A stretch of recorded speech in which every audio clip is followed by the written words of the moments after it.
नमस्कार सज्जनों, मेरे इस चैनल में आपका बहुत बहुत स्वागत। वीडियो का टाइटल देखकर आप समझ गए होंगे कि आज का वीडियो किसके बारे में है।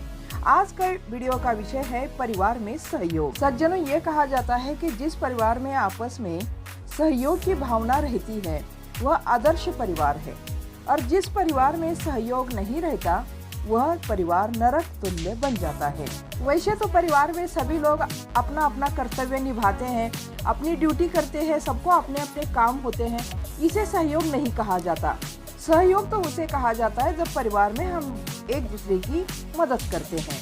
जब परिवार में कोई बीमार पड़ जाता है या दुर्भाग्यवश किसी की दुर्घटना हो जाती है, तब सारा परिवार उनकी सेवा में जुट जाता है।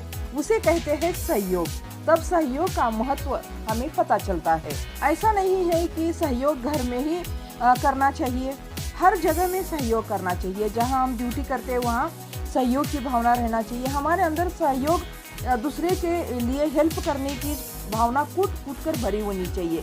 सहयोग की भावना भरी रहने से हम अपने आप को ऊंचा उठा सकते हैं, हमारे जो भी लक्ष्य है उसको पूरे कर सकते हैं और हमारा जीवन स्तर और अधिक अच्छा और सुलभ कर सकते हैं। अक्सर भारतीय परिवारों में ये होता है कि एक अकेली माँ काम में दिन भर लगी रहती है और बच्चे अपना खाना पीना पढ़ाई इसके अलावा कोई मदद नहीं करते हैं। ये बात ठीक नहीं है। बच्चों को भी चाहिए कि अपनी माँ की हेल्प करे और अपने माँ को हर समय में सहयोग दे। ऐसा नहीं है कि सहयोग एक बनावटी तत्व है, सहयोग एक प्रकृति का नियम है।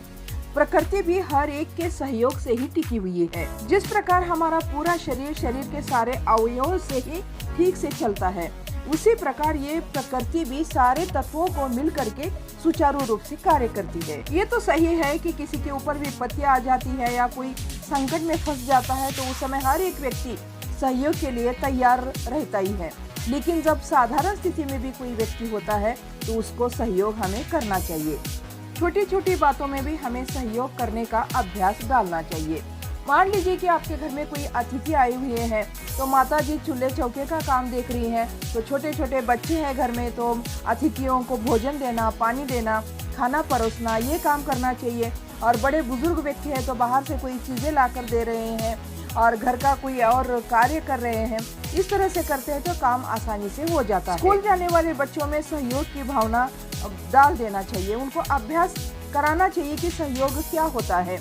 सुबह सुबह उनको तैयार होने के लिए और उनके कपड़े अपने आप ठीक रखना, अपनी बैग ठीक रखना है और अपना अपना काम खुद करना है। ये सारा भी अगर वो करते हैं तो ये भी एक प्रकार का माँ के लिए या घर के मुखिया के लिए सहयोग के समान ही होता है। बच्चे बचपन में ही सहयोग करने की भावना सीखते हैं तो आगे चल करके उनके जीवन में कोई कठिनाइयाँ नहीं आती, क्योंकि सहयोग करने वाले को सहयोग करने वाले लोग आपस में आयुष्य में मिल ही जाते हैं। हमें सहयोग करने के लिए मिले ऐसा अवसर नहीं ढूंढना चाहिए।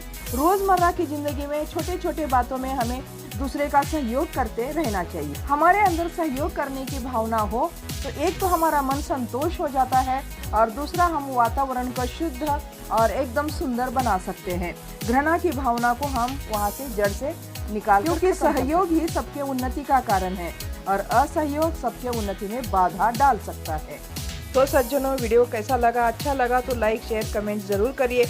आप नए हैं तो सब्सक्राइब करके हमारा प्रोत्साहन जरूर बढ़ाइए। धन्यवाद।